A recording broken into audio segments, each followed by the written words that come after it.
Heureux ceux qui procurent la paix. Matthieu chapitre 5, verset 9. La Bible accorde beaucoup d'importance à la paix.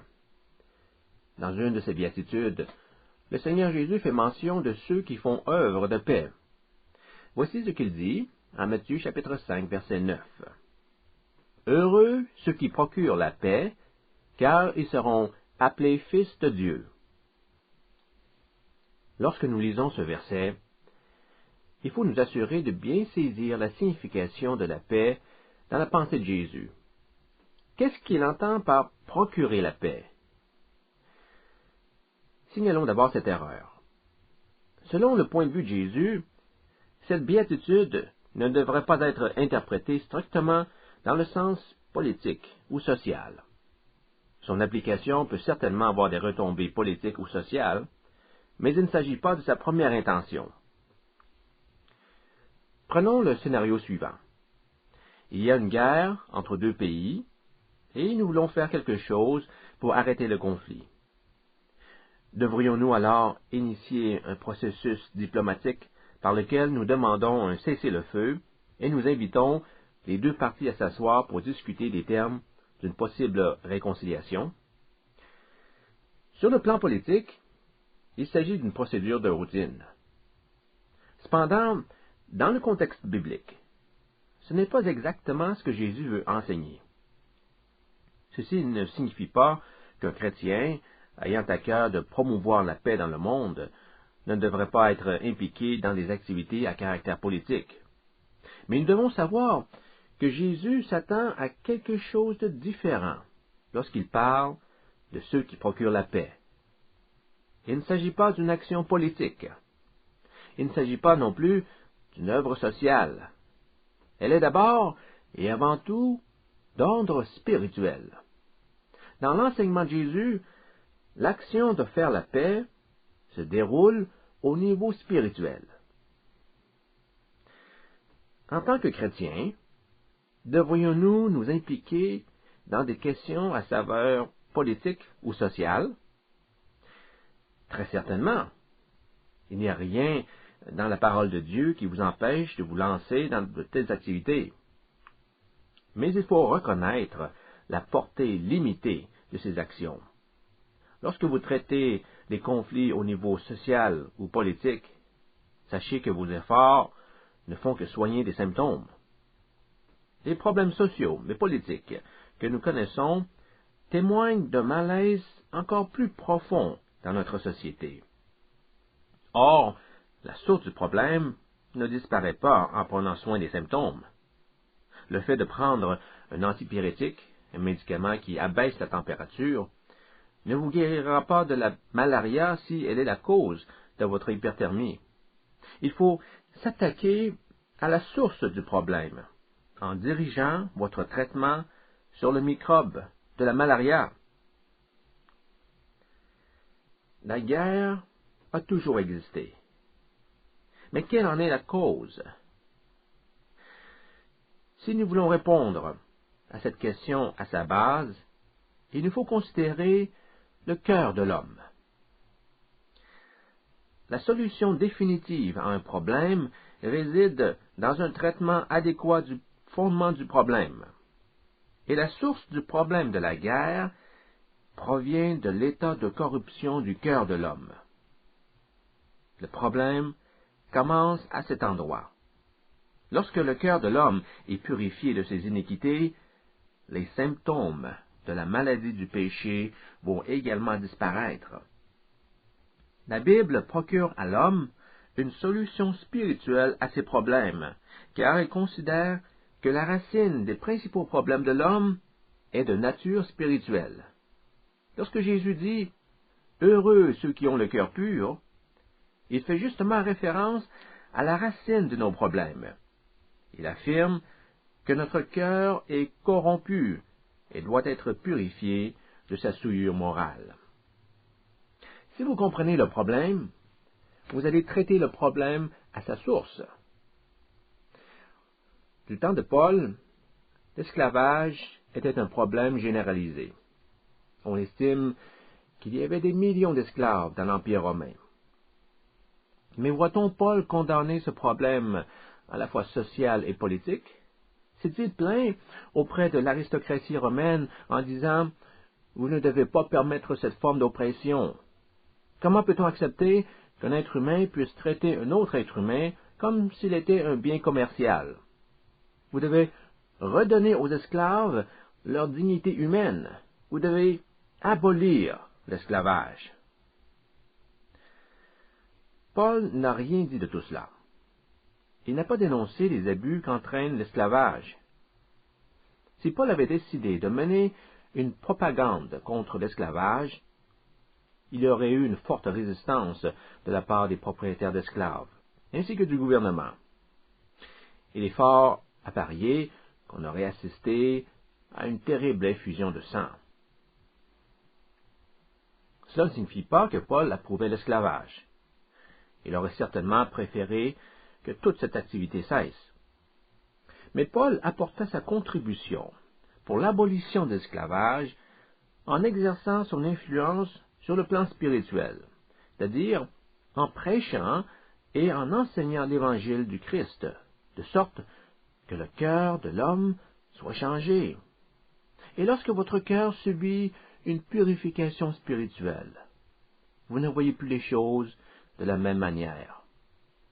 Le fait que l'on puisse traiter un être humain comme de la marchandise vous indigne profondément. Le Saint-Esprit vous a montré que tous les hommes sont égaux devant Dieu, peu importe les différences ethniques ou sociales ou autres. L'Évangile n'avait pas à attaquer ouvertement l'esclavage. Là où l'Évangile était prêché, des cœurs ont été touchés et transformés par sa puissance. Ces personnes, au cœur renouvelé, ne peuvent plus accepter que l'on abuse d'un être humain en le soumettant à l'esclavage. Et plus le nombre de ceux qui partagent cette conviction augmentera, plus la pression se fera sentir pour se prononcer contre l'esclavage. Lorsqu'on traite un problème à sa source, les symptômes finissent par disparaître. Le phénomène de l'esclavage est un symptôme de la corruption du cœur de l'homme. Son état de perversion morale le pousse à utiliser des êtres humains comme des bêtes de somme pour des gains personnels. Lorsque le cœur de l'homme est purifié, le désir de tirer profit du travail d'un esclave s'efface spontanément. Nous commençons maintenant à discerner la stratégie spirituelle du plan de Dieu. À cause de son impureté morale, une transformation du cœur de l'homme s'impose, tant et aussi longtemps que ce changement n'aura pas eu lieu, aucun de nos problèmes sociaux et politiques ne pourra être traité d'une manière définitive. Nous devons aussi comprendre que l'établissement de la paix, dans la perspective chrétienne, ne repose pas sur une question de compromis. Le but final n'est pas d'en arriver à un apaisement de la situation. On recherche la paix, certainement, mais pas à n'importe quel prix. La paix ne constitue pas l'ultime objectif. Il faut que la vérité se retrouve à quelque part dans ce processus. En d'autres mots, on ne fait pas disparaître la poussière en la balayant sous le tapis. On n'obtient pas une paix véritable par un traitement superficiel des éléments qui composent le conflit. Jamais on ne parviendra à une paix authentique sans que les problèmes soient discutés sur la base de la justice. Dans les Écritures, la paix et la justice forment une paire indissociable. Là où une paix véritable a pris place, on retrouvera aussi un esprit de justice. C'est la raison pour laquelle vous ne pouvez pas avoir la paix en la présence du péché. Le péché est précisément la cause de toute discorde qui oppose les hommes. Le péché est à la base de tous les conflits humains, que ce soit en dedans de vous ou à l'extérieur de votre personne. Si vous vivez dans le péché, tôt ou tard, vous serez troublé par un inconfort, par un état d'agitation, par une certaine nervosité qui prendra progressivement de l'ampleur. Ainsi, celui qui désire faire œuvre de paix doit s'occuper nécessairement du problème du péché. En voyant que le péché constitue le fondement de toute dissension, vous comprendrez que le règlement de n'importe quelle dispute s'obtient lorsqu'on tient compte du péché qui a causé cette dispute. Autrement, on ne fait que masquer les véritables problèmes. Le remède contre le mal se trouve dans la justice. C'est pourquoi celui qui veut faire la paix doit faire de la justice une priorité.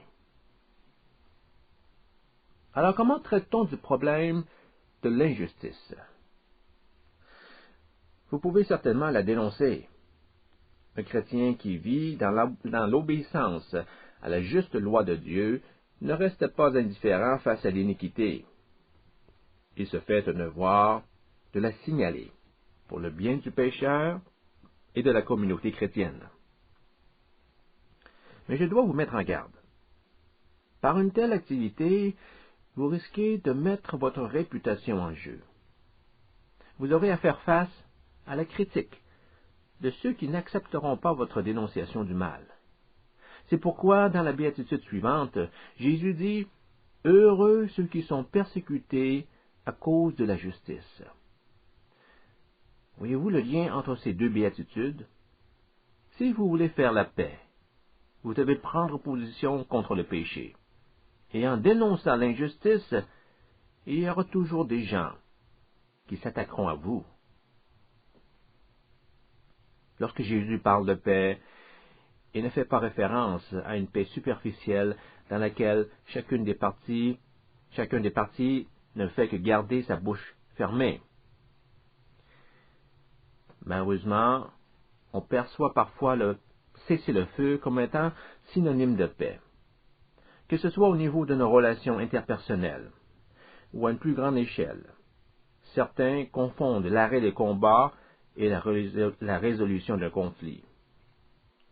Vous ne tirez plus et je ne tire plus. Vous ne me parlez plus et je ne vous parle plus non plus. On assiste à une sorte de temps d'arrêt des hostilités. Personne ne se fait mal. Mais à l'intérieur de chacun, tous ont mal. Il y a encore de l'amertume, de la colère, voire même de la haine. Est-ce vraiment la paix?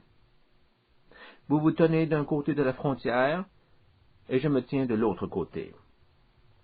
Personne ne se tire dessus, mais tout le monde est en fureur. S'agit-il là d'une paix véritable?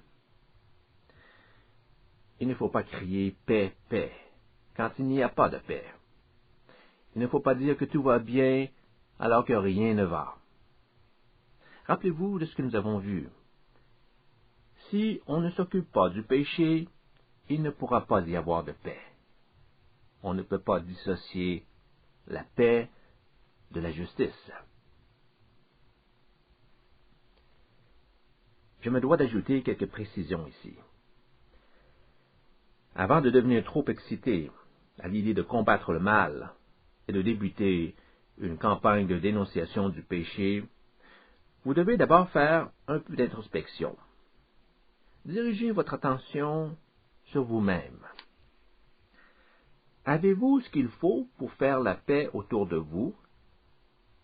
Voyez-vous, celui qui désire œuvrer pour la justice dans ce monde doit d'abord prendre les mesures nécessaires pour que son âme soit en paix. La paix véritable commence d'abord à l'intérieur de soi-même. Comment peut-on promouvoir la paix quand notre vie intérieure reflète le contraire? En termes spirituels, il s'agit d'être en paix avec Dieu. Vous devez vous réconcilier avec Dieu. Le passage, en Romains chapitre 5, verset 1, souligne justement ce point. Ayant donc reçu notre justification de la foi, nous sommes en paix avec Dieu par notre Seigneur Jésus-Christ. La réconciliation avec Dieu a lieu lorsque vous confessez votre état de corruption. Vous vous repentez de vos péchés, et alors Dieu vous pardonne. Vous reconnaissez que vous ne viviez pas en paix avec Dieu à cause de l'impureté de votre cœur.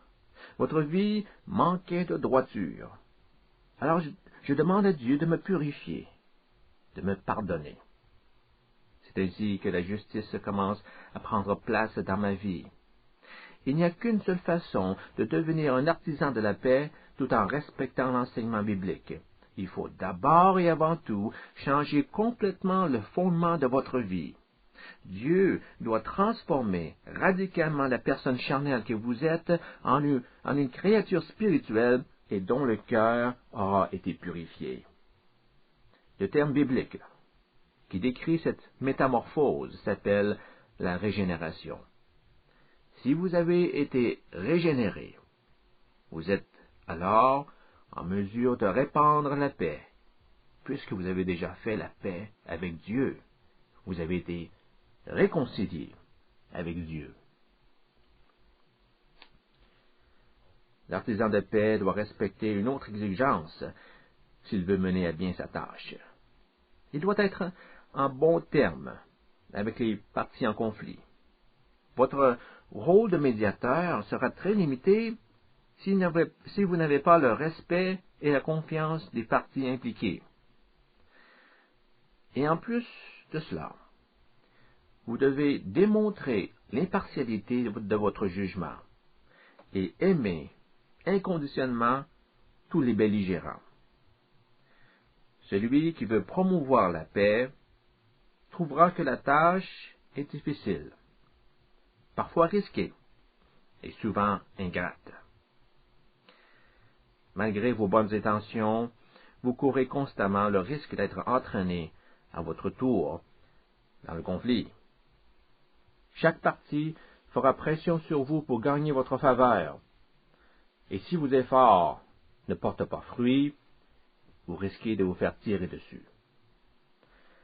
En matière de médiation, les accusations de partialité sont souvent inévitables. On vous dira, vous accordez injustement des faveurs à l'autre camp. Et l'autre partie vous dira, non, nous avons plutôt l'impression que vous favorisez leur position. Et alors, avant même d'avoir fait un pas vers la paix, vous vous retrouvez soudainement dans une zone de tir où le combat a gagné en intensité. Alors pourquoi s'impliquer dans une situation aussi précaire, aussi dangereuse? L'artisan de paix ne résistera pas à la pression de son travail s'il n'éprouve pas un amour profond et authentique envers Dieu et envers les hommes. Notre désir de rapprocher les hommes de Dieu et les hommes entre eux devrait être motivé par l'amour que nous éprouvons envers Dieu et notre prochain. À cet égard, peut-on affirmer que nous aimons Dieu de tout notre cœur au point d'accepter la tâche ingrate de répandre la paix dans le monde? Pouvons-nous dire que nous aimons suffisamment notre prochain au point de se sacrifier pour établir une paix durable? Pensez à vos conflits personnels et vous reconnaîtrez qu'il vous manque quelque chose. Nous devons avouer que notre amour pour Dieu et pour les hommes n'a pas l'intensité nécessaire pour nous lancer avec confiance dans une telle activité. Dieu doit nous changer. En Romains chapitre 5, verset 5, nous lisons que l'amour de Dieu est répandu dans nos cœurs par le Saint-Esprit qui nous a été donné. À moins que l'amour de Dieu n'ait été versé dans nos cœurs, toute cette discussion concernant la bénédiction de ceux qui font la paix ne mènerait à rien, tout cela ne serait qu'un rêve, car nous ne possédons pas les qualités requises pour mettre en application un tel enseignement. Tout notre être doit subir une transformation radicale par laquelle Dieu nous régénère et remplit nos cœurs de son amour. Remarquez l'importance du changement qui s'opère en nous. Quand nous permettons au Saint-Esprit de déployer sa puissance, nous profitons d'une aide surnaturelle pour aimer Dieu et les hommes de tout notre être, de tout notre cœur, même si cet homme est un ennemi. Car voyez-vous, le Seigneur Jésus nous demande d'aimer tous les hommes, sans exception, et ceci inclut nos ennemis. Les paroles de Jésus en Matthieu chapitre 5, versets 44 et 45, portent précisément sur l'amour de nos ennemis. Vous observerez que ce passage ressemble étrangement à notre béatitude. Mais moi, Jésus, je vous dis, aimez vos ennemis, bénissez ceux qui vous maudissent, faites du bien à ceux qui vous haïssent, et priez pour ceux qui vous maltraitent et qui vous persécutent, afin que vous soyez fils de votre Père qui est dans les cieux. Regardez soigneusement chaque mot qui compose cette phrase. Aimez vos ennemis, et priez pour ceux qui vous font du tort, afin que vous soyez les fils de Dieu. Voilà qui est très similaire à la béatitude « Heureux ceux qui procurent la paix, car ils seront appelés fils de Dieu ». Les artisans de paix sont ceux qui aiment les hommes, même s'il s'agit de leurs ennemis. Laissés à nous-mêmes, avouons que l'obéissance à un tel commandement s'avère tout simplement impossible. L'homme naturel ne pense qu'à ses propres intérêts et ne voit pas pourquoi il devrait commencer à défendre les intérêts des autres. Mais lorsque l'amour de Dieu circule dans nos cœurs, nous sommes disposés à aimer même nos ennemis, jusqu'à ce que Dieu change également leur cœur. L'artisan de paix doit être prêt à payer le prix de ses activités. On n'a qu'à penser au Seigneur Jésus, par exemple. Comment a-t-il fait la paix? Il a fait la paix par le sang qu'il a versé sur la croix. Nous lisons en Colossiens chapitre 1 verset 20 que Dieu a voulu par lui, Jésus, réconcilier tout avec lui-même, tant ce qui est sur la terre que ce qui est dans les cieux, en faisant la paix par Jésus, par le sang de sa croix. Pour le croyant, le coût de la paix peut se décrire de la manière suivante. Afin d'établir la paix, vous devez surmonter le mal par l'amour. Vous savez que le péché est la racine de toutes les disputes. Alors vous tentez de faire la paix en éloignant les hommes du péché. Pour ce faire, vous devez dénoncer leurs mauvaises actions, mais en même temps que vous réprouvez leurs fautes, vous leur montrez que vous les aimez. Vous devez donc faire simultanément deux choses qui peuvent paraître contradictoires. Vous condamnez leurs péchés, mais vous aimez ceux qui commettent ces péchés. Vous commencez à voir toute la complexité de la tâche.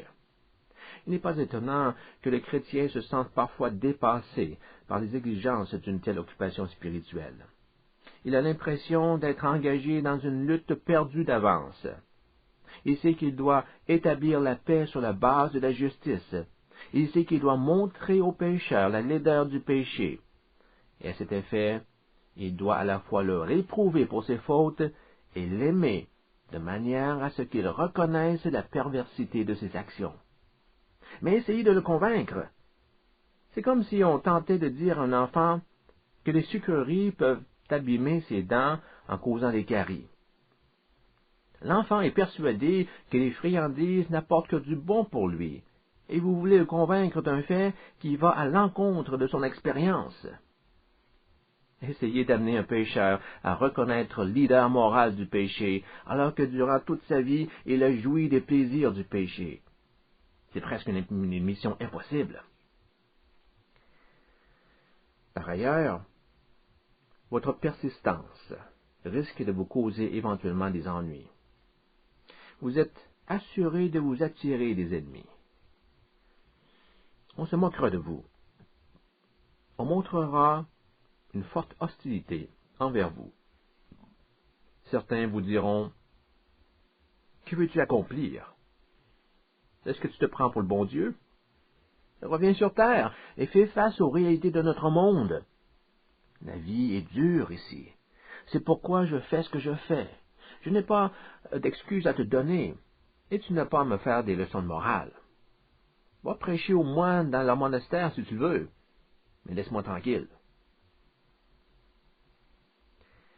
Malheur à vous si vous osez toucher le moindrement un point sensible de leur vie. Ils se retourneront contre vous, comme les chefs religieux se sont retournés contre Jésus pour finalement le faire crucifier sur la croix. Si vous ne discutez que de sujets anodins et impersonnels, ils peuvent encore garder le sourire. Mais à partir du moment où on parle de leur vie personnelle, vue sous l'angle de la morale chrétienne, vous risquez d'avoir à payer de votre personne pour votre audace. Lorsque Jean le Baptiste a réprimandé le roi Hérode pour avoir épousé la femme de son frère, le frère de Hérode, et s'est mis dans une fâcheuse situation. Évidemment, le roi Hérode n'a guère apprécié le reproche du prophète. Jean le Baptiste sera jeté en prison, où il finira ses jours. Si Jean s'était contenté de faire des commentaires moins personnels, s'il avait par exemple exprimé son opinion sur la manière dont le gouvernement de Rome traitait les Juifs, le sourire du roi Hérode n'aurait probablement pas été affecté, et Jean aurait vécu plus longtemps. Mais lorsque vous traitez de sa vie privée et des péchés qu'elle comporte, vous devez vous attendre à une forte résistance. Et cette résistance s'exprime parfois de façon fort agressive. Faire la paix autour de vous. Quelle tâche gigantesque! Quand vous invitez les gens à la paix, il y a dans cette invitation un processus qui vient bouleverser la vie personnelle des gens. Cette révolution, à l'échelle de la personne, donne naissance à une nouvelle vie caractérisée par la présence de Jésus et l'établissement de la justice dans leur cœur. Heureux êtes-vous si vous cherchez à faire la paix, car vous serez appelés fils de Dieu. Dieu vous reconnaîtra pour ses fils. Remarquez l'utilisation du futur dans cette phrase. Car ils seront appelés fils de Dieu. Jésus ne parle pas ici du présent, mais plutôt de notre futur établissement comme fils de Dieu. Cette observation est importante, et elle doit nous faire réfléchir, car elle semble contredire ce que Jésus va dire quelques versets plus loin. En effet, le Seigneur parlera des disciples comme s'ils étaient déjà les fils de Dieu. Ainsi, en Matthieu chapitre 5, verset 16, Jésus dit « Que votre lumière brille ainsi devant les hommes, afin qu'ils voient vos œuvres bonnes et glorifient votre Père qui est dans les cieux. » Si Dieu est déjà votre Père, il faut conclure que vous êtes déjà ses fils. Vous êtes dès maintenant des fils de Dieu. Mais pourquoi parler d'une future association filiale par rapport au Père si nous sommes déjà ses fils? La parole de Dieu enseigne deux niveaux d'adoption en tant que fils de Dieu. Il y a une adoption qui est un fait actuel dans la vie du fidèle, et une autre qui arrivera dans le futur. Nous sommes actuellement des fils de Dieu, et nous serons des fils de Dieu dans le futur. L'apôtre Paul fait clairement cette distinction dans ses lettres. Selon Paul, l'expérience de cette relation filiale avec Dieu débute au moment où nous recevons Jésus dans nos cœurs en tant que Seigneur et Sauveur. Il fait cette affirmation en Galates chapitre 3, verset 26, par exemple. « Car vous êtes tous fils de Dieu par la foi en Christ Jésus. » Vous qui avez la foi en Christ, vous êtes déjà des fils de Dieu. Par ailleurs, dans une autre lettre, Paul écrit que notre condition de fils adoptif de Dieu s'établira dans l'avenir. Lisons Romains chapitre 8, versets 22 et 23. Or, nous savons que, jusqu'à ce jour, la création tout entière soupire et souffre les douleurs de l'enfantement.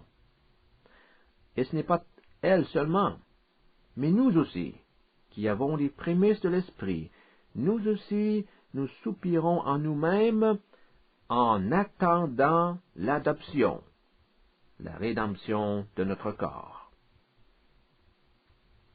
Les chrétiens, ceux qui possèdent les prémices de l'Esprit, sont en attente d'être pleinement établis fils adoptifs de Dieu. À cet égard, nous pouvons dire que notre salut n'est pas encore complet. Tous les croyants peuvent affirmer qu'ils ont été adoptés dans la grande famille de Dieu, mais la pleine réalisation de notre salut de fils ne s'est pas encore produite. Oui, nous avons déjà reçu les prémices de l'Esprit. Dieu nous a donné l'Esprit d'adoption, par lequel nous avons la possibilité d'aller devant l'Éternel en l'appelant Abba Père. Si nous pouvons appeler Dieu Abba Père, cela signifie par implication que nous sommes ses enfants, ses fils adoptifs. Mais nous ne sommes pas encore pleinement ses fils. Nous sommes toujours dans l'expectative de notre adoption. Il manque encore quelque chose à notre salut pour qu'elle soit complète. Et Paul nous révèle la nature de l'élément manquant, la rédemption de nos corps. Notre corps n'a pas encore été délivré de la mortalité et de la corruption de la chair. Il n'a pas encore été transformé à l'image du corps glorieux du Christ. En ce sens, notre statut de fils de Dieu est encore imparfait. Notre adoption sera pleinement consommée lors du retour du Christ. Notre salut sera alors complet. À ce moment, comme le dit Jésus dans la Béatitude en Matthieu chapitre 5 verset 9, nous serons appelés fils de Dieu dans le sens intégral du terme. Notre adoption sera alors pleinement réalisée. Tout notre être vivra en pleine harmonie avec l'esprit d'adoption. Il faut donc retenir qu'en Matthieu 5,9, lorsque Jésus donne la promesse d'être appelé fils de Dieu à ceux qui font la paix, il est question d'une adoption dans son sens le plus complet. Notre pleine adoption en tant que fils de Dieu attend ainsi la future venue de Christ. Cette béatitude invite tous les disciples de Jésus à répandre la paix dans leur entourage. Une activité spirituelle de ce genre doit s'effectuer en proclamant le message de paix. Et qu'est-ce que le message de paix? Le message de paix correspond au message du salut. Il n'y a pas de différence entre l'action d'annoncer la paix et celle d'apporter la bonne nouvelle du salut. Lisons Ésaïe chapitre 52, verset 7, pour observer cette analogie. Combien sont beaux sur les montagnes les pieds de celui qui apporte de bonnes nouvelles, qui annonce la paix, qui apporte des nouvelles de bonheur, qui annonce le salut, qui dit à Sion, ton Dieu règne. Le messager qui apporte une bonne nouvelle annonce le salut. Par la même occasion, il annonce aussi la paix. Dans le Nouveau Testament, en Éphésiens chapitre 6, Paul nous demande de nous préparer au combat spirituel en mettant le casque du salut, en s'armant de l'épée de l'esprit, en revêtant la cuirasse de la justice. Puis, il ajoute quelque chose d'intéressant au verset 15. Mettez pour chaussures à vos pieds les bonnes dispositions que donne l'Évangile de paix. Remarquez à nouveau cette association entre la bonne nouvelle du salut et la paix qu'elle annonce. Par cette phrase, Paul désire nous faire comprendre que notre marche avec le Seigneur, notre conduite chrétienne, a pour but de promouvoir l'Évangile de paix. L'artisan de paix devrait en faire une priorité. C'est alors qu'il pourra apporter une contribution durable à l'établissement de la paix dans notre monde. En résumé, on peut définir l'artisan de paix comme étant un messager, porteur d'un message de paix, qui cherche à réconcilier les hommes à Dieu et à réconcilier les hommes entre eux sur la base de la justice. Tous ceux qui s'affairent à créer la paix de cette façon seront appelés fils de Dieu.